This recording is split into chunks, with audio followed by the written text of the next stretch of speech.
Hello, কেমন আছো সবাই? আশা করছি ভালো আছো। আমরাও কিন্তু মোটামুটি ভালোই আছি। তো দেখো, শীতকাল পেরিয়ে কিন্তু হালকা হালকা গরম চলে এসছে। আর গরমকাল মানেই খালি টক খেতে ইচ্ছা করে, কি তাই তো? আর আমাদের পাড়ায় আমি বাপের বাড়ি এলে তো কাকি, তারপরে বৌদি সবাই মিলে খালি মাখামাখি আমরা সারাক্ষণ খাই, ভাতের থেকে বেশি টক খাই। তো দেখো, আজকে দুপুরবেলা কিন্তু বসে বসে চিন্তা ভাবনা করছিলাম অনেকক্ষণ ধরে যে কি কি মাখা করি, কি মাখা করা যায়, কি মাখা করা যায়।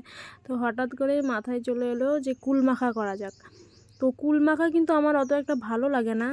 তো তারপরে কাকি বলল যে আমি আমি মাখা করছি, দেখ কেমন লাগে খালি খেতে। তো তারপর সবাই মিলে গিয়ে কুল নিয়ে আসলাম।